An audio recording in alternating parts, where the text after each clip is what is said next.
नमस्कार, बहुत-बहुत स्वागत है आपका हिंदी की इस प्रैक्टिस सीरीज़ में। इस प्रैक्टिस में हम यूपी, टीजीटी, पीजीटी की परीक्षा के लिए संपूर्ण पाठ्यक्रम पर आधारित 180 प्रश्नों को हल करेंगे। प्रश्न मैंने काफ़ी चुन-चुन कर बनाए हैं और प्रश्नों का जो लेवल है वो मैंने थोड़ा-सा कठिन रखा है। तो कोशिश करिएगा कि प्रश्न आप सही कर पाएँ। चलिए देखें पहला प्रश्न। पहला प्रश्न है कि निम्न में से कौन-सी उपबोली बुंदेली बोली की उपबोली नहीं है? बनाफरी, खटोला, सरगुजिया, इनमें से एक से अधिक या इनमें से कोई नहीं। ये जो दोनों ऑप्शन हैं डी और ई, ये बीपीएससी की परीक्षा में दिए जाते हैं। आपको बताना है इनमें से कौन सी उपबोली बुंदेली बोली की उपबोली नहीं है। बनाफरी, खटोला, सरगुजिया, एक से अधिक या इनमें से कोई नहीं। फटाफट अपने उत्तर कमेंट में देते रहिए और अगर आप इस चैनल पर पहली बार आए हैं तो चैनल को सब्सक्राइब भी कर लीजिएगा। इसका सही उत्तर हो जाएगा सरगुजिया। सरगुजिया जो है वह बुंदेली बोली की उपबोली नहीं है, छत्तीसगढ़ी की उपबोली है। बाकी बनाफरी और खटोला जो है यह बुंदेली बोली की उपबोलियां हैं। ठीक है, अगला प्रश्न देखते हैं। प्रश्न संख्या 2 है, गोविंद बल्लभ पंत की अध्यक्षता में संयुक्त संसदीय राजभाषा समिति का गठन कब किया गया था? 1951 में, 1957 में, 1953 में, 1955 में या इनमें से कोई नहीं। गोविंद बल्लभ पंत की अध्यक्षता में संयुक्त संसदीय राजभाषा समिति का गठन हुआ था और आपको बताना है वह कब हुआ था। सही उत्तर है इसका 1957 में। अगला प्रश्न देखते हैं। प्रश्न संख्या 2 है, मैथिली के संबंध में सत्य कथन का चयन करना है आपको। मिथिला की बोली को मैथिली कहा जाता है। मैथिली संविधान के 8वीं अनुसूची में शामिल है। छीका छीकी और जोलहा मैथिली की उपबोलियां हैं और मैथिली का विकास अर्ध मागधी से हुआ है। आपको बताना है कि इसमें से कौन सा कथन असत्य है। यह भी प्रश्न आप लोगों के लिए काफ़ी महत्वपूर्ण है क्योंकि भाषा विज्ञान से प्रश्न सभी परीक्षाओं में पूछे जाते हैं। और इसका सही उत्तर है ऑप्शन नंबर डी, मैथिली का विकास अर्ध मागधी से हुआ है। यह असत्य कथन है क्योंकि मैथिली का विकास जो है मागधी से हुआ है, न कि अर्ध मागधी से। ठीक है, प्रश्न संख्या 4 है, खड़ी बोली को मर्दानी भाषा किसने कहा है? सुनीति कुमार चटर्जी ने, किशोरी दास वाजपेयी ने, धीरेन्द्र वर्मा ने या कामता प्रसाद गुरु ने? आप सभी को पता है कि खड़ी बोली को मर्दानी भाषा भी कहा गया था और किसने कहा था आपको ये बताना है। सही उत्तर है इसका सुनीति कुमार चटर्जी। इन्होंने खड़ी बोली को मर्दानी भाषा और जनपदीय भाषा भी कहा है, दोनों याद रखिएगा। मर्दानी भाषा और जनपदीय भाषा दोनों सुनीति कुमार चटर्जी ने खड़ी बोली को कहा है। अगला प्रश्न देख लेते हैं। प्रश्न है, निम्न में से अग्र स्वर कौन सा है? बड़ी, अ, उ या आ? आपको बताना है इनमें से अग्र स्वर कौन सा है।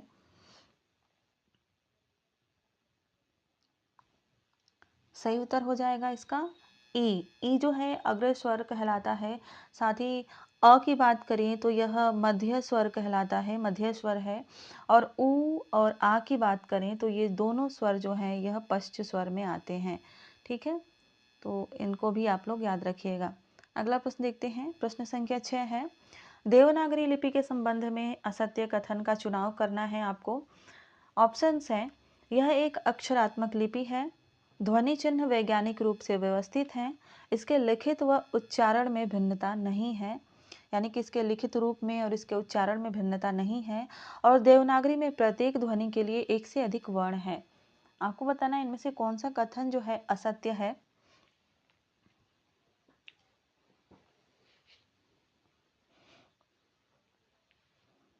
सही उत्तर हो जाएगा इसका ऑप्शन नंबर डी। देवनागरी में प्रत्येक ध्वनि के लिए एक से अधिक वर्ण है, यह सत्य है। एक से अधिक वर्ण एक ही ध्वनि के लिए हमें अंग्रेजी भाषा में देखने को मिलते हैं, जैसे क के लिए के भी है और सी भी है। अगला प्रश्न देखते हैं। प्रश्न संख्या 7, तिलक फॉन्ट में कितने टाइप फॉन्ट हैं? आपको पता है कि तिलक जी ने टाइप फॉन्ट को बनाया था, तो आपको बताना है कि जो तिलक फॉन्ट था उसमें कितने फॉन्ट थे? 150, 190, 180 या 205?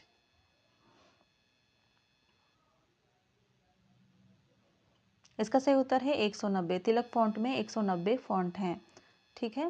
प्रश्न संख्या 8 है, देवनागरी के मानकीकरण के संबंध में सबसे बड़ा और सबसे पहला सरकारी प्रयास कब किया गया था? 1945 ईस्वी में, 1946 ईस्वी में, 1947 ईस्वी में या 1948 ईस्वी में? देवनागरी के मानकीकरण के संबंध में सबसे बड़ा और सबसे पहला सरकारी प्रयास कब किया गया था?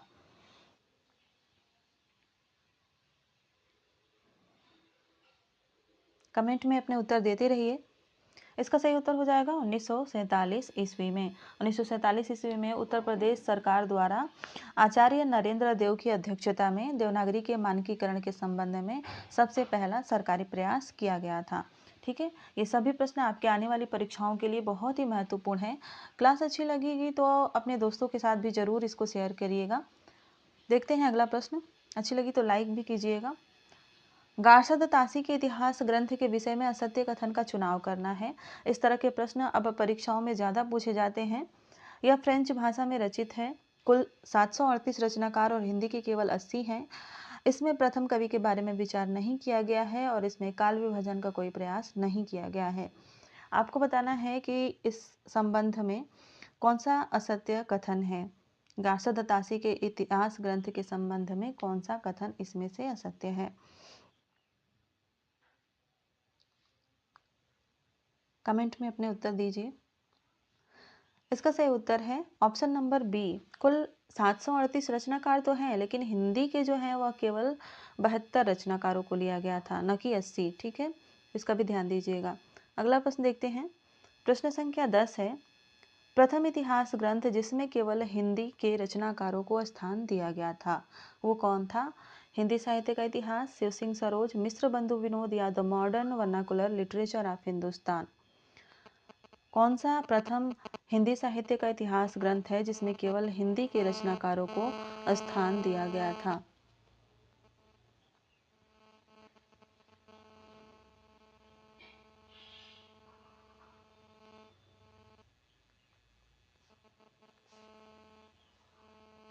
सही उत्तर हो जाएगा इसका the modern vernacular literature of Hindustan, option number D.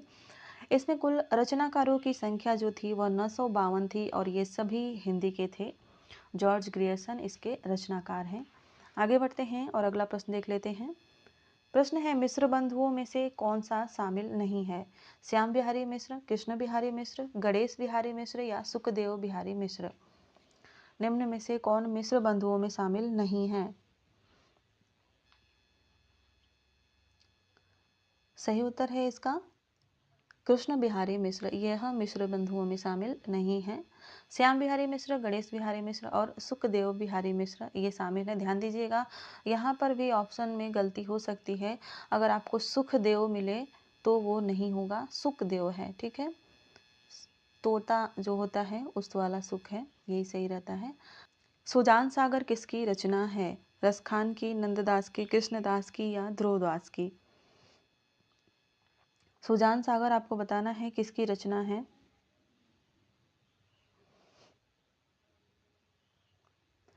सही उत्तर हो जाएगा इसका रसखान। रसखान की रचना है। रसखान की अन्य रचनाएं जो पूछी जाती हैं वो हैं प्रेम वाटिका, एक प्रेम वाटिका पूछी जाती है और एक दान लीला पूछी जाती है और अष्टयाम भी पूछी जाती है। प्रश्न संख्या 14 है, अलंकार प्रकाश किस रीतिकालीन कवि की रचना है? भूषण की, मतीराम की, आलम की या चिंतामणि की? आपको बताना है अलंकार प्रकाश किसकी रचना है। सही उत्तर हो जाएगा इसका भूषण की, ऑप्शन नंबर ए राइट आंसर हो जाएगा। भूषण की रचना है अलंकार प्रकाश और साथ ही मतीराम की भी रचना एक ऐसी ही मिलती है, उसका नाम है अलंकार पंचाशिका। दोनों में कंफ्यूज मत होइएगा। अलंकार प्रकाश भूषण की रचना है और अलंकार पंचाशिका मतीराम की रचना। बढ़ते हैं अगले प्रश्न की तरफ। अगला प्रश्न है, बकरी विलाप किसकी रचना है? अंबिका दत्त व्यास, भारतेंदु हरिश्चंद्र, बद्री नारायण चौधरी प्रेमघन या लल्लूलाल? आपको बताना है बकरी विलाप किसकी रचना है। सही उत्तर हो जाएगा इसका भारतेंदु हरिश्चंद्र। अगला प्रश्न देखते हैं।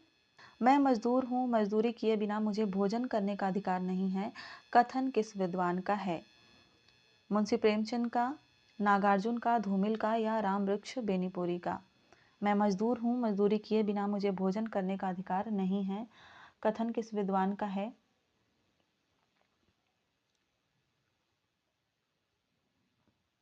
सही उत्तर है इसका मुंशी प्रेमचंद। यह कथन जो है मुंशी प्रेमचंद जी का है। बढ़ते हैं अगले प्रश्न की तरफ। अगला प्रश्न है, गोबर गणेश संहिता निबंध के लेखक कौन है?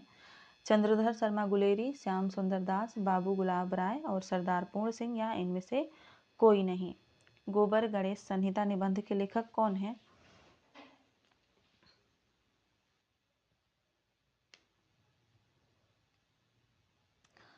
सही उत्तर है इसका गुलेरी। चंद्र शर्मा गुलेरी का निबंध है गोबर गणेश संहिता। प्रश्न संख्या 19 है, निम्न में से कौन सा निबंध चिंतामणि भाग 2 में संकलित नहीं है? काव्य में प्राकृतिक दृश्य, काव्य में रहस्यवाद, काव्य में अभिव्यंजनावाद और काव्य में लोक मंगल की साधना अवस्था। आपको बताना है इसमें से चिंतामणि भाग 2 में कौन सा निबंध संकलित नहीं है।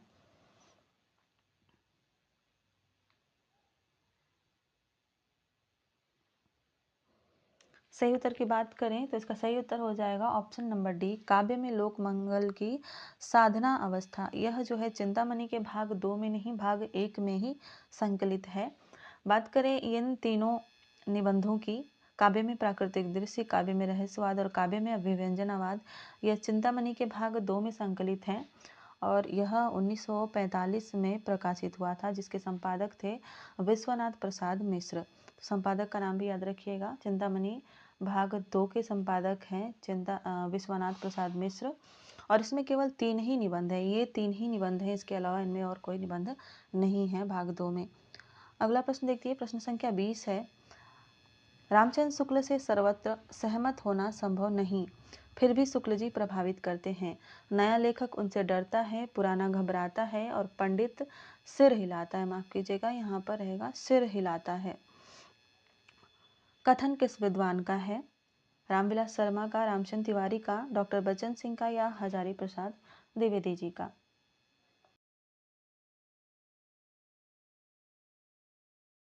अगला प्रश्न देखते हैं, प्रश्न संख्या 21 है, हजारी प्रसाद द्विवेदी जी का प्रसिद्ध निबंध नाखून क्यों बढ़ते हैं, उनके किस निबंध में संग्रहित है? यह यूजीसी नेट के लिए काफ़ी महत्वपूर्ण प्रश्न हो जाता है, क्योंकि यह निबंध उनके सिलेबस में लगा हुआ है।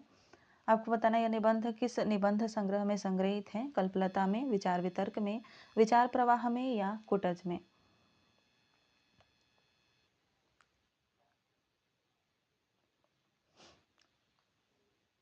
सही उत्तर है इसका कल्पलता में। कल्पलता में नाखून क्यों बढ़ते हैं संग्रहित है। आम फिर बौरा गए और शिरीष के फूल भी कल्पलता में ही संग्रहित हैं, जो कि काफ़ी महत्वपूर्ण निबंध हैं इनके। अगला प्रश्न देखते हैं, प्रश्न संख्या 22 है, गंधमादन निबंध के रचनाकार कौन है? डॉक्टर नगेंद्र, हजारी प्रसाद द्विवेदी, शुक्ल या कुबेरनाथ राय। गंधमादन निबंध बहुत ही प्रसिद्ध निबंध है। आपको बताना है इसके रचनाकार कौन है। सही उत्तर है इसका कुबेरनाथ राय।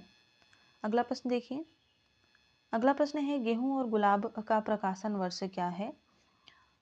1949, 1950, 51 या 53 या इनमें से कोई नहीं। गेहूं और गुलाब का प्रकाशन वर्ष आपको बताना है। इस प्रैक्टिस सेट में आपको सभी तरह के प्रश्न देखने को मिलेंगे, रचनाओं से भी, कथनों से भी, काव्य शास्त्र से भी और आगे व्याकरण से भी प्रश्न हैं।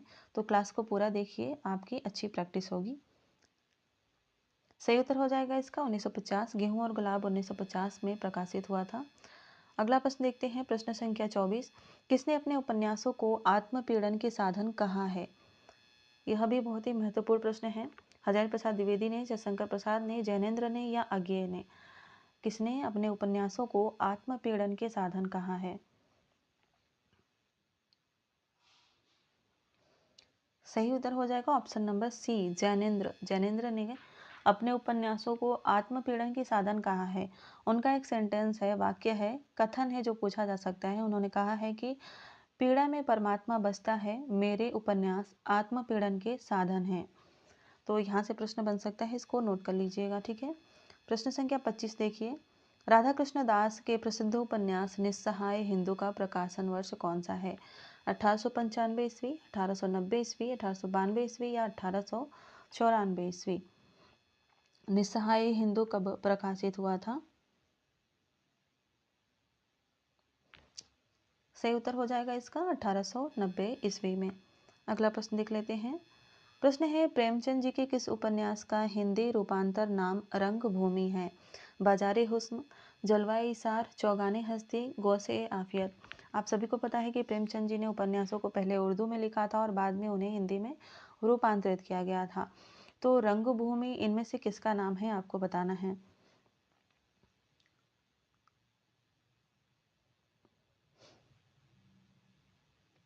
सही उत्तर है चौगाने हस्ती। चौगाने हस्ती का जो हिंदी में नाम है वह रंगभूमि है और इसका हिंदी में अनुवाद इन्होंने 1925 में किया था। साथ ही बाजारे हुस्न की बात करें तो यह सेवा सदन नाम से इसका इन्होंने हिंदी में अनुवाद किया था। और कब किया था? 1918 में। ठीक है। जलवाए इसार की बात करें तो जलवाए इसार का नाम इन्होंने वरदान, हिंदी में वरदान लिखा था, वरदान रखा था। और कब इसको हिंदी में रूपांतरित किया था? 1921 में। ठीक है। और गोसे आफियत जो है यह प्रेमाश्रय है। ठीक है। इसका नाम हिंदी में इन्होंने प्रेमाश्रय दिया था और इसको इन्होंने 1922 में रूपांतरित किया था। ठीक है। तो इन सबको लिख लीजिएगा। ये ऐसे प्रश्न परीक्षाओं में आ सकते हैं। ठीक है। उर्दू नाम और हिंदी नाम दोनों को याद रखिए और कब रूपांतरित किया था इसको भी आप लोग याद रखिएगा। अगला प्रश्न देख लेते हैं। प्रश्न संख्या 27 है। काली आंधी जो कि 1974 में है, किसका उपन्यास है? कमलेश्वर का, निर्मल वर्मा का, मोहन राकेश का या दुष्यंत कुमार का? काली आंधी किसका उपन्यास है? सही उत्तर है इसका कमलेश्वर। कमलेश्वर का उपन्यास है यह। बढ़ते हैं अगले प्रश्न की तरफ। 28 नंबर का प्रश्न है। कृष्णा सोबती को किस रचना के लिए साहित्य अकादमी पुरस्कार दिया गया? जिंदगी नामा, दिलोदानी, समय सरगम और सूरजमुखी अंधेरे के।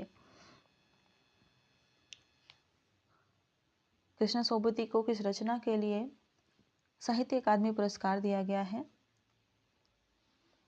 सही उत्तर है इसका जिंदगी नामा के लिए। जिंदगी नामा का प्रकाशन वर्ष है 1979 और 1980 में ही इन्हें इसके लिए साहित्य अकादमी पुरस्कार दिया गया था।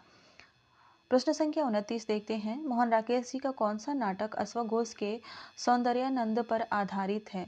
आषाढ़ का एक दिन, आधे अधूरे, लहरों के राजहंस और पैरों तले जमीन।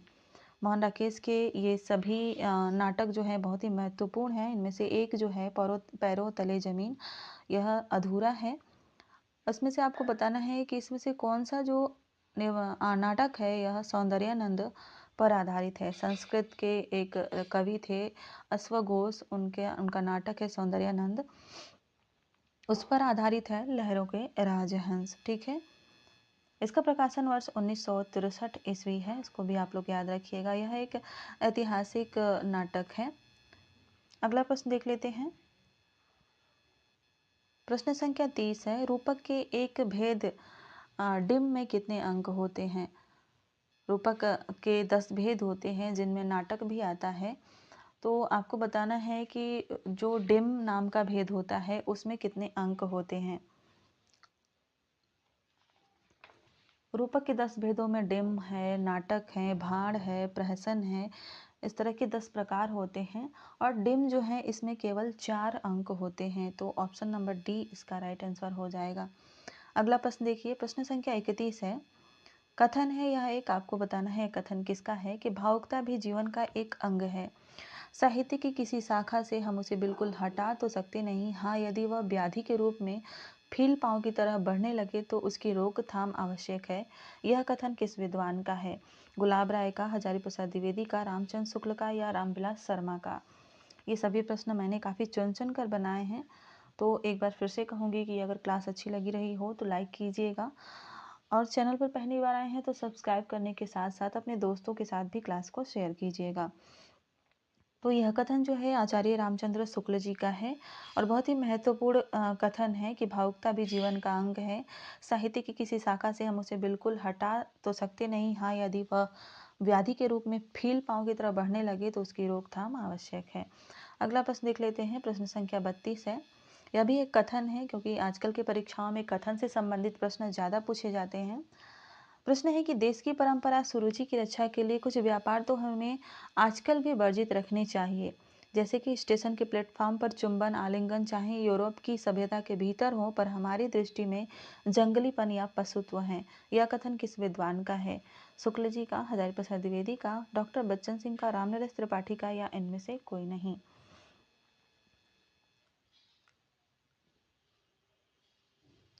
सही उत्तर की बात करें तो यह भी आचार्य रामचंद्र शुक्ल जी का कथन है। ऑप्शन ए इसका राइट आंसर हो जाएगा। आगे बढ़ते हैं और अगला प्रश्न देखते हैं। अगला प्रश्न है, यह भी एक कथन है और आपको बताना है कि किसका कथन है। प्रेमचंद की बहुत सारी कहानियों में घटनाओं का अतिरेक है, तो प्रसाद में भावों का वहन करने के लिए उन्होंने काव्य में भाषा का प्रयोग किया है। यह कथन किस विद्वान का है? आचार्य शुक्ल का, हजारी प्रसाद द्विवेदी का, रामविलास शर्मा का, या डॉक्टर बच्चन सिंह का?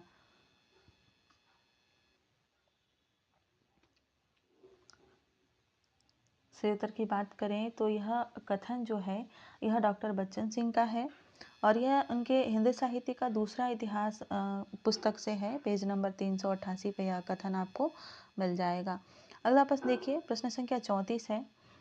नारी जननी जगत की, पाल पोस दे पोस, मूरख राम विचार कर ताही लगावे दोष। किसकी पंक्ति है? दरिया साहब की, यारी साहब की, गुरु गोविंद सिंह की, या जगजीवन दास की? यह प्रश्न मैं आप लोगों के लिए काफ़ी इंपॉर्टेंट लगाती हूँ, इसको आप लोग नोट कर लीजिएगा। नारी जननी जगत की, पाल पोस दे पोस, मूरख राम विचार कर ताही लगावे दोष। किसकी पंक्तियां हैं यह? सही उत्तर हो जाएगा इसका दरिया साहब। यह दरिया साहब की पंक्तियां हैं। ऑप्शन ए इसका राइट आंसर हो जाएगा। अगला प्रश्न देखिए, प्रश्न संख्या 35 है कि अपनी पहुंच विचार के कर्तव्य करिए दौर, तेते पाँव पसारिए जेती लंबी सौर। किस कवि की सूक्ति है? ध्यान दीजिएगा, ये कवि सूक्तियों के लिए काफ़ी प्रसिद्ध रहे हैं। इनकी बहुत सी सूक्तियाँ आपको देखने को मिलती हैं कहावतों के अंदर। तो आपको बताना है यह किसकी पंक्तियाँ हैं? बृंद की, गिरधर कविराय की, बैताल की, या रहीम की? सही उत्तर हो जाएगा बृंद कवि। यह बृंद कवि की पंक्तियां हैं कि अपनी पहुंच विचार के कर्तव्य करिए दौर और तेते पाँव पसारिए जेती लांबी सौर। ठीक है, बढ़ते हैं अगले प्रश्न की तरफ। अगला प्रश्न है व्याकरण से। प्रश्न है, अनुनासिक स्वरों का उच्चारण स्थल कौन सा है? नाक और मुंह, नाक, मुंह और ओष्ठ। अनुनासिक स्वरों का उच्चारण स्थल कौन सा है?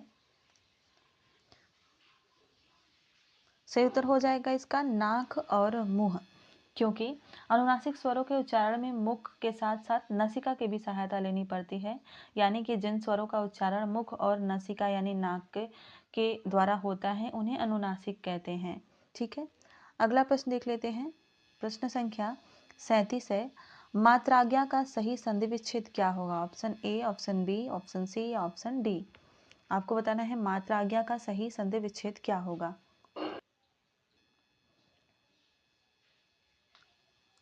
सही उत्तर की बात करें तो इसका सही उत्तर हो जाएगा ऑप्शन नंबर डी, मातृ प्लस आज्ञा।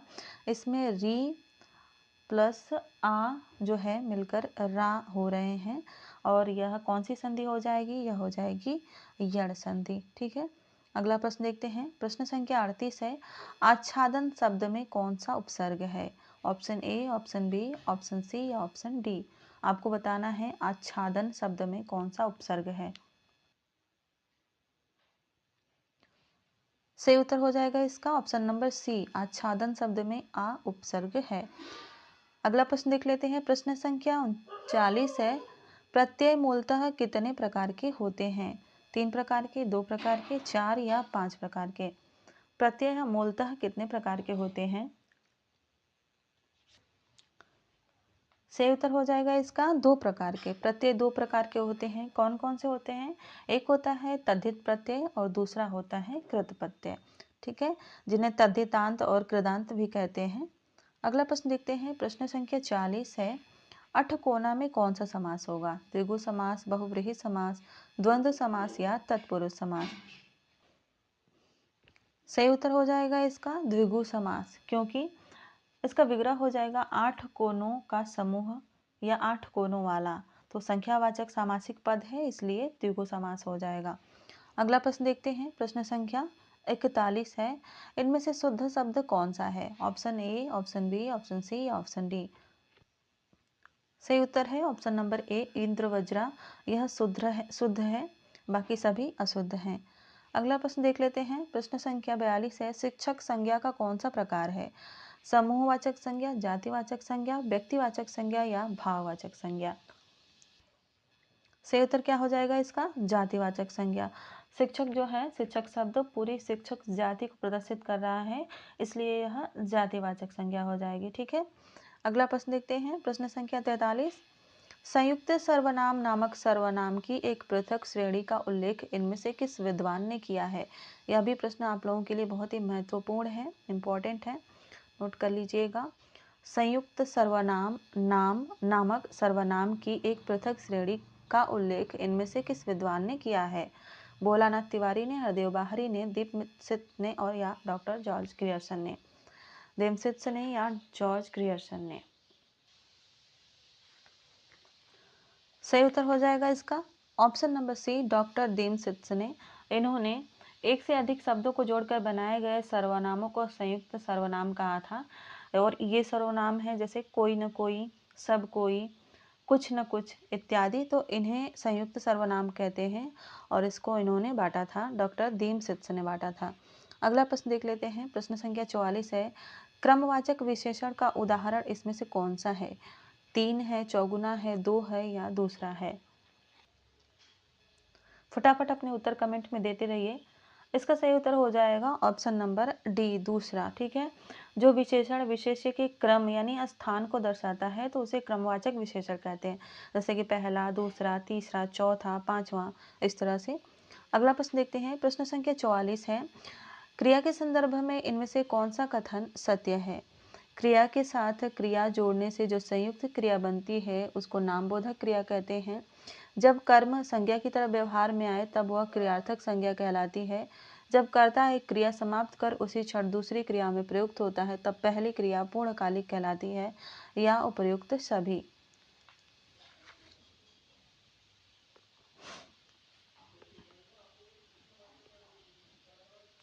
सही उत्तर हो जाएगा ऑप्शन नंबर सी, जब कर्ता एक क्रिया समाप्त कर उसी क्षण दूसरी क्रिया में प्रयुक्त होता है तब पहली क्रिया पूर्वकालिक क्रिया कहलाती है। जैसे मोहन खाना खाकर सो गया, तो इस वाक्य में खाना खाकर सोने की क्रिया में जो खाकर है वह पूर्वकालिक क्रिया हो जाएगी और सोना जो है वह दूसरी क्रिया हो जाएगी।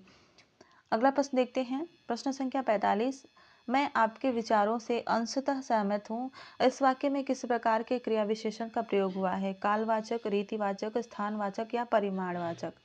मैं आपके विचारों से अंशतः सहमत हूँ, इस वाक्य में किस प्रकार के क्रिया विशेषण का प्रयोग किया गया है?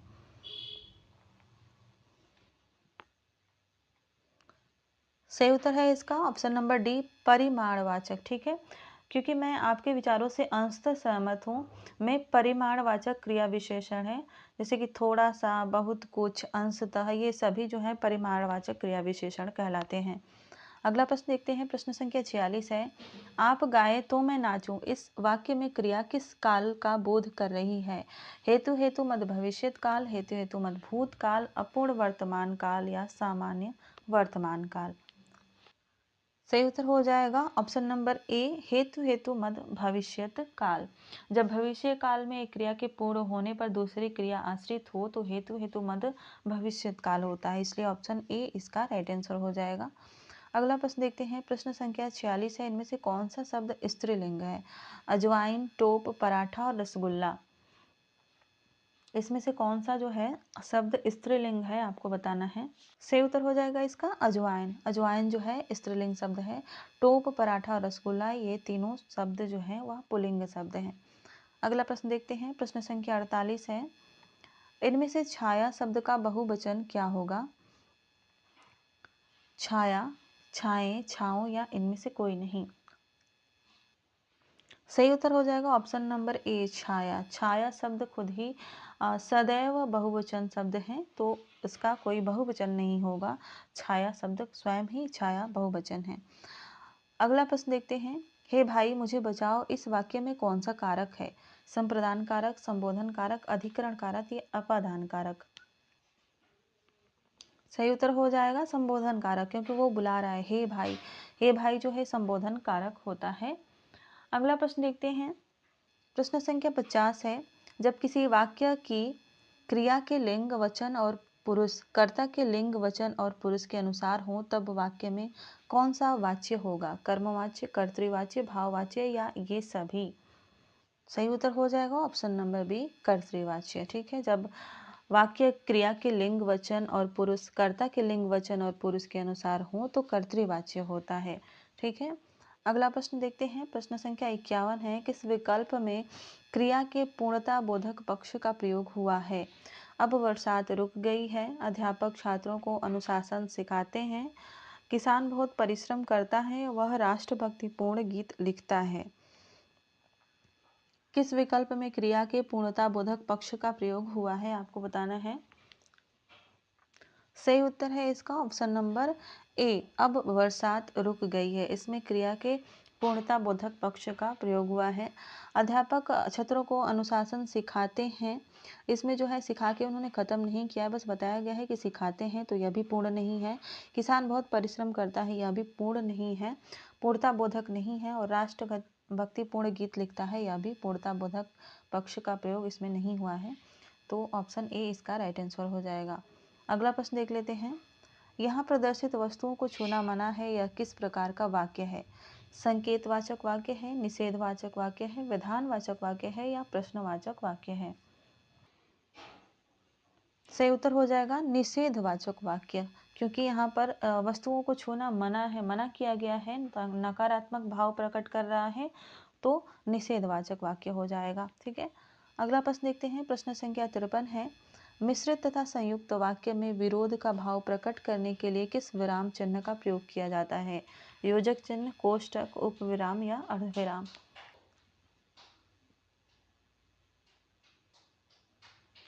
सही उत्तर हो जाएगा इसका ऑप्शन नंबर डी, अर्धविराम। मिश्रित और संयुक्त वाक्य में विरोध का भाव प्रकट करने के लिए अर्धविराम चिन्ह का प्रयोग किया जाता है। और अर्धविराम चिन्ह कौन सा होता है?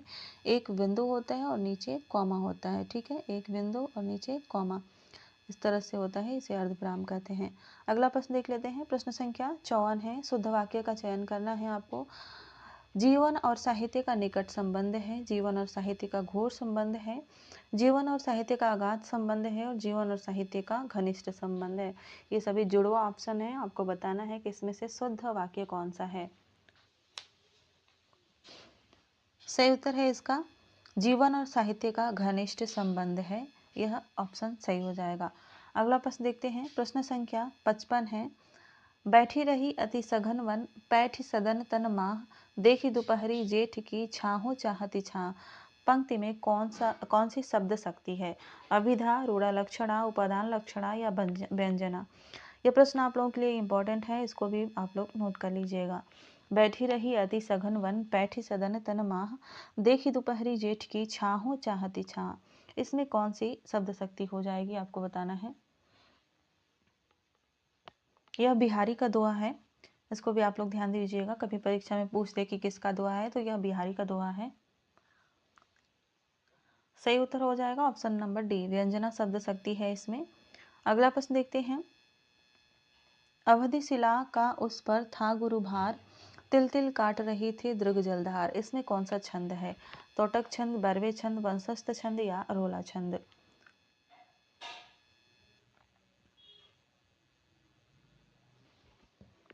सही उत्तर हो जाएगा इसका बरवे छंद। यह एक बरवे छंद है, यह एक अर्ध सम्मात्रिक छंद है और इसके प्रथम और तृतीय चरण में 12-12 मात्राएं होती हैं और दूसरे और चौथे चरण में 7-7 मात्राएं होती हैं। तो दूसरे चरण में यहाँ पे 7 मात्रा होगी, यहाँ पर 12 मात्रा, यहाँ पर 12 मात्रा और फिर यहाँ पर 7 मात्रा। ठीक है, तो यह बरवे छंद है। अगला प्रश्न देखिए, प्रश्न संख्या 57 है, जहाँ उपमेय और उपमान वाक्यों के अर्थ में भिन्नता होते हुए भी उनमें समानता की कल्पना की जाती है, वहाँ कौन सा अलंकार होता है? अर्थांतर न्यास, दृष्टांत, निदर्शना या प्रतिवस्तुपमा? जहाँ उपमेय और उपमान वाक्यों के अर्थ में भिन्नता होते हुए भी उनमें समानता की कल्पना की जाती है, तो वहाँ कौन सा अलंकार होता है? सही उत्तर हो जाएगा इसका ऑप्शन नंबर सी, निदर्शना अलंकार। यहाँ पर निदर्शना अलंकार होता है। एक और एग्जाम्पल है इसका, जैसे कि यह प्रेम को पंथ कराल महा तलवार की धार पर धावनो है। ठीक है, तो यहाँ पर समानता प्रकट की जा रही है कि प्रेम का जो मार्ग है किस प्रकार का है, तो वह तलवार की धार पर चलने के समान है। ठीक है, अगला प्रश्न देखते हैं। प्रश्न संख्या 58 है, निम्नलिखित में से कौन सा तत्सम शब्द है? स्थाई, केवड़ा, केतकी या करेला? इनमें से कौन सा शब्द तत्सम है, आपको बताना है। तो सही उत्तर की बात करें तो इसमें से केतकी जो है यह तत्सम शब्द है, जबकि अस्थाई, केवड़ा और करेला ये सभी शब्द तद्भव शब्द हैं। ठीक है, तो तत्सम तद्भव भी आप परीक्षाओं में याद करके जाइएगा, तैयार करके जाइएगा। अगला प्रश्न देखते हैं। प्रश्न संख्या 59 है, अवगुंठन का अर्थ क्या होता है? घूंघट, अंगूठा, गांठ बांधना या गूंथना? सही उत्तर है इसका घूंघट। अवगुंठन का अर्थ होता है घूंघट। ठीक है, अगला प्रश्न देखते हैं। प्रश्न संख्या 60 है, चंदन का पर्यायवाची शब्द इनमें से कौन सा है? मलयज है, मंडन है, सोम है या मरीच है? सही उत्तर की बात करें तो मलयज जो है चंदन का पर्यायवाची होता है। चंदन के अन्य पर्यायवाची जो हैं वो हैं गंधराज, गंधसार इत्यादि, तो ये चंदन के पर्यायवाची होते हैं। अगला प्रश्न देखते हैं। प्रश्न संख्या 61 है, निम्नलिखित में से किस विकल्प में आवृत्ति मूलक पक्ष है? अध्यापक पढ़ा रहे हैं, किताब अलमारी में है, माँ खाना बनाती हैं या उसने गीत सुना दिया? किस विकल्प में आवृत्ति मूलक पक्ष है?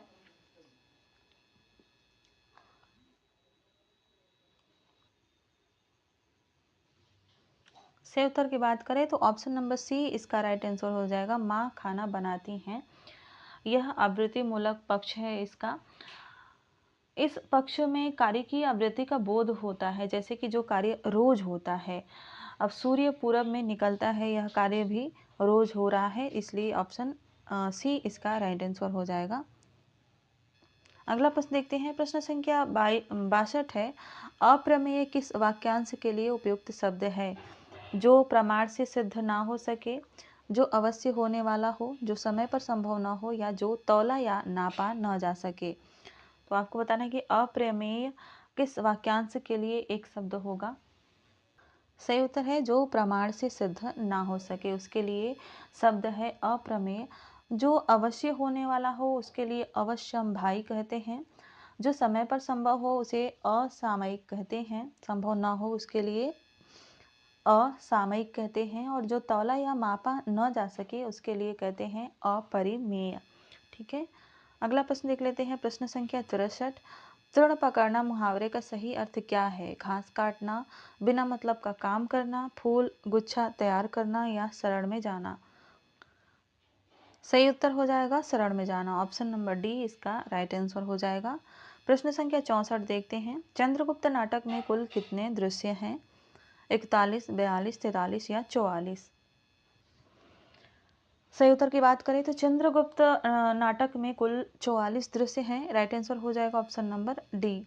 अगला प्रश्न देख लेते हैं। प्रश्न संख्या 65 है, रहस्यवादी कवियों में कबीर का स्थान सबसे ऊंचा है, शुद्ध रहस्यवाद केवल उन्हीं का है। यह कथन किस विद्वान का है? श्याम सुंदर दास का, शुक्ल जी का, रामस्वरूप चतुर्वेदी का या हजारी प्रसाद द्विवेदी का? इस प्रैक्टिस सेट में कुल 80 प्रश्न हैं, क्योंकि बीपीएससी की परीक्षा में आपको कुल 80 प्रश्न देखने को मिलते हैं।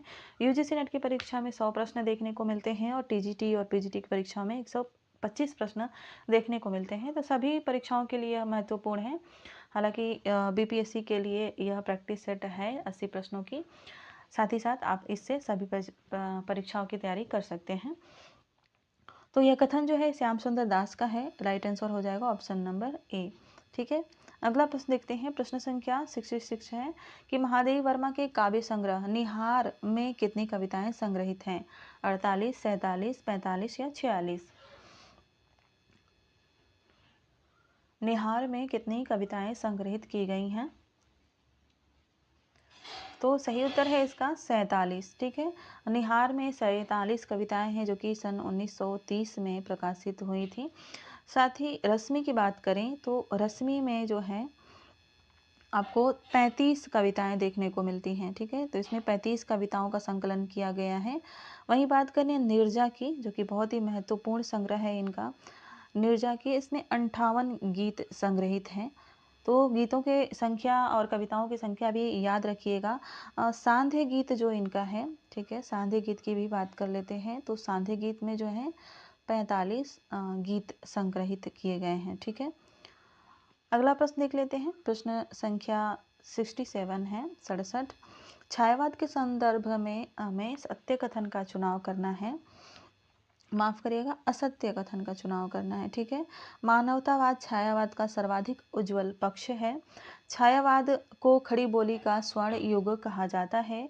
मुक्तिबोध ने छायावाद को पलायनवाद कहा है और पलायनवाद को छायावाद का सबसे बड़ा गुण माना जाता है। तो आपको बताना है कि इसमें से कौन सा कथन असत्य है। कथनों को ध्यान से पढ़िएगा क्योंकि सभी कथन जो हैं लगेंगे कि सही हैं, लेकिन एक कथन इसमें से आपको गलत भी मिलेगा और यह सही उत्तर इसका हो जाएगा ऑप्शन नंबर डी। पलायनवाद को छायावाद का सबसे बड़ा गुण नहीं दोष माना जाता है, ठीक है। तो यही ऑप्शन गलत हो जाएगा, यानी यही असत्य कथन है, ऑप्शन नंबर डी। अगला प्रश्न देख लेते हैं। प्रश्न संख्या 68 है कि गंधविहीन फूल है जैसे चंद्रिकाहीन, यूं ही फीका है मनुष्य का जीवन प्रेम विहीन। पंक्तियां किस कवि की हैं? रामनरेश त्रिपाठी की, नाथूराम शर्मा शंकर की, मैथिली शरण गुप्त की है या निराला की हैं? आपको बताना है यह पंक्तियां किसकी हैं। वैसे ये पंक्तियां हैं बहुत ही महत्वपूर्ण, क्योंकि आने वाली परीक्षाओं में इस तरह की पंक्तियां पूछी जा सकती हैं। गंधविहीन फूल है जैसे चंद्रिकाहीन, यूं ही फीका है मनुष्य का जीवन प्रेम विहीन। तो इसका सही उत्तर हो जाएगा रामनरेश त्रिपाठी, ठीक है। यह रामनरेश त्रिपाठी की पंक्तियां हैं, उनकी कविता की पंक्तियां हैं। अगला प्रश्न देख लेते हैं। प्रश्न संख्या 69 है। सर्वेश्वर दयाल सक्सेना का जन्म और निधन का सही समय आपको चुनना है। एक तरफ जन्म का समय है और एक तरफ निधन का समय है, ठीक है। ऑप्शन ए है 1927 से 83, ऑप्शन बी 1930 से 80, सी है 1928 से 83 और डी है 1927 से 84।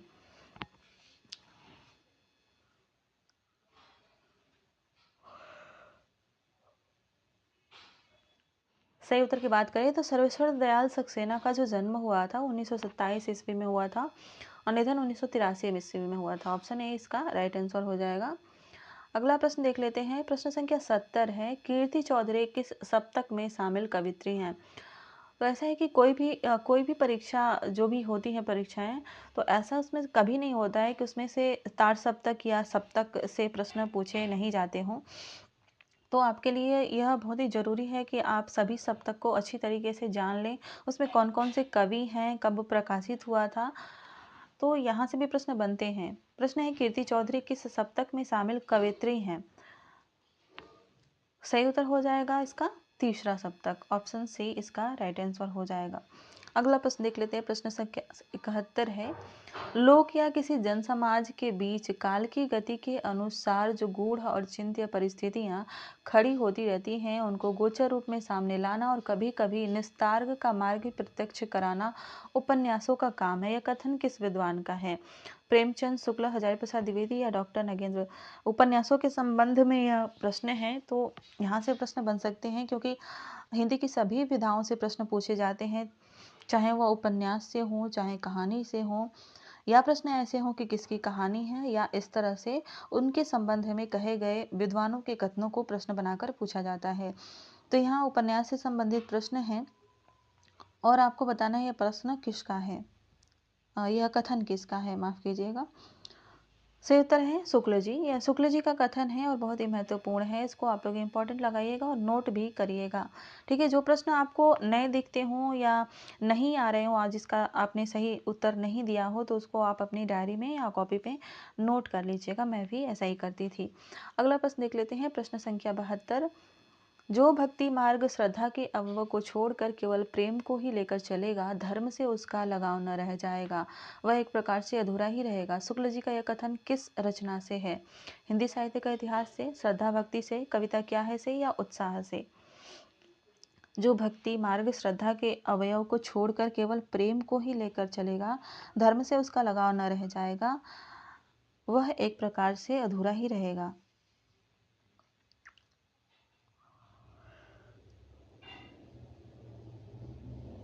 सही उत्तर हो जाएगा इसका हिंदी साहित्य का इतिहास। इस रचना से यह कथन लिया गया है, मैंने उठाया है। कन्फ्यूजन के लिए मैंने श्रद्धा भक्ति नाम दिया है, क्योंकि धर्म की बात हो रही है, भक्ति की बात हो रही है इस कथन में। तो आप गलती कर सकते हैं, ध्यान अगर भटक जाए तो श्रद्धा भक्ति कर सकते हैं। हालांकि यह कथन हिंदी साहित्य के इतिहास से है। ठीक है, अगला प्रश्न देखते हैं। प्रश्न संख्या 73 है, जिस प्रकार धर्मराज युधिष्ठिर का रथ धरती से 4 अंगुल ऊपर चला करता था, उसी प्रकार अज्ञेय का प्रयोगवादी रथ भी संवेदना के धरातल से 4 अंगुल ऊपर चलता है। यह मोस्ट इम्पॉर्टेंट प्रश्न है आप लोगों के लिए, बहुत ही इंपॉर्टेंट प्रश्न है, आप इसको नोट जरूर करिएगा। आपको बताना है यह कथन किस विद्वान का है, शुक्ल जी का, डॉक्टर गुलाब राय का, रामचंद्र तिवारी का, या डॉक्टर बच्चन सिंह का। इनका है हिंदी साहित्य का दूसरा इतिहास जो इनका है, इससे यह कथन है और बहुत ही महत्वपूर्ण है। इन्होंने ऐसा कहा है कि यह प्रश्न पूछा जा सकता है। ठीक है, अगला प्रश्न देख लेते हैं। प्रश्न संख्या 74 है, तत्सम तद्भव का कौन सा युग्म सही नहीं है? करहाट, कड़ाह, कपित्थ, कैथा, कुक्षी, कोख और अष्ट आठ। ठीक है, इसमें तद्भव और तत्सम का जोड़ा दिया हुआ है, आपको बताना है इसमें से कौन सा सही नहीं है। करहाट, कड़ाह, कपित्थ, कैथा, कुक्षी, कोख, अष्ट आठ। तो सही उत्तर की बात करें तो ऑप्शन ए इसका राइट आंसर हो जाएगा, क्योंकि ये करहाट है, ये करहाट नहीं होता है। ठीक है, यह होता है कटाह। कटाह का अर्थ होता है बड़ी कड़ाही, जो कि उसका तद्भव रूप कड़ाह हो गया है। ठीक है, कटाह जो है तत्सम है। अगला प्रश्न देखते हैं। प्रश्न संख्या 75 है, ऊपर की ओर उछाला हुआ के लिए एक शब्द क्या होगा? प्रक्षिप्त, उच्छिप्त, आरोहण या उत्थान? ऊपर के लिए उछाला हुआ, इसके लिए एक शब्द क्या होगा? सही उत्तर हो जाएगा इसका उच्छिप्त। ऊपर के लिए उछाला हुआ, ऑप्शन नंबर बी सही हो जाएगा, उच्छिप्त। अगला प्रश्न, ज्ञानपीठ पुरस्कार के लिए कुल कितनी भाषाओं के साहित्य को स्वीकार किया जाता है? 22, 18, 25 या 16? यह प्रश्न भी इम्पोर्टेंट है आप लोगों के लिए कि ज्ञानपीठ पुरस्कार के लिए कुल कितनी भाषाओं के साहित्य को स्वीकार किया जाता है? सही उत्तर है 22 भाषाओं को। ठीक है, ऑप्शन ए इसका राइट आंसर हो जाएगा। अगला प्रश्न है, निम्न में से किस कवि ने लक्षण ग्रंथ नहीं लिखा है? केशवदास, बिहारी दास, देव या भूषण? किस कवि ने लक्षण ग्रंथ नहीं लिखा है?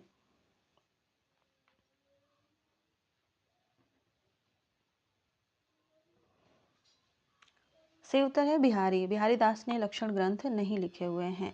ठीक है, प्रश्न संख्या 78 देख लेते हैं। शुक्ल जी ने तुलसी के प्रामाणिक ग्रंथों की संख्या कितनी मानी है? शुक्ला जी नहीं है, शुक्ल जी हैं। ठीक है, तो इन्होंने तुलसीदास के प्रामाणिक ग्रंथों की संख्या कितनी मानी है? 10, 8, 11 या 12? आचार्य रामचंद्र शुक्ल तुलसीदास के प्रामाणिक ग्रंथों की संख्या 12 मानते हैं, ऑप्शन डी इसका राइट आंसर हो जाएगा। अगला प्रश्न है 79, हिंदी में दूसरा ज्ञानपीठ पुरस्कार प्राप्त करने वाले साहित्यकार कौन हैं? सुमित्रानंदन पंत, रामधारी सिंह दिनकर, अज्ञेय या अमृत राय? हिंदी में दूसरा ज्ञानपीठ पुरस्कार प्राप्त करने वाले साहित्यकार कौन हैं?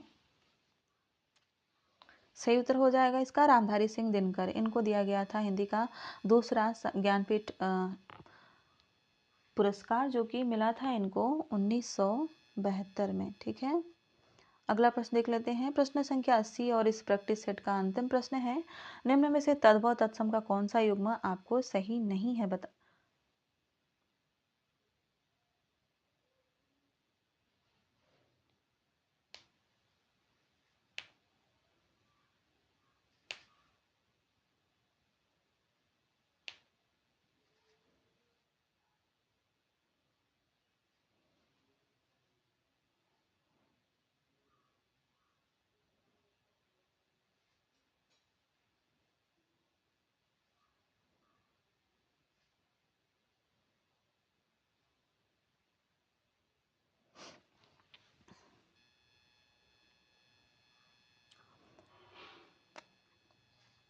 प्रश्न संख्या 80 और इस प्रैक्टिस सेट का अंतिम प्रश्न है, निम्न में से तद्भव तत्सम का कौन सा युग्म सही है? आपको बताना है। महूक, महुआ, अक्षवाट, अखाड़ा, आर्द्रक, अदरक और एक एक। आपको बताना है कौन सा युग्म सही है तद्भव तत्सम के लिए। देख लेते हैं।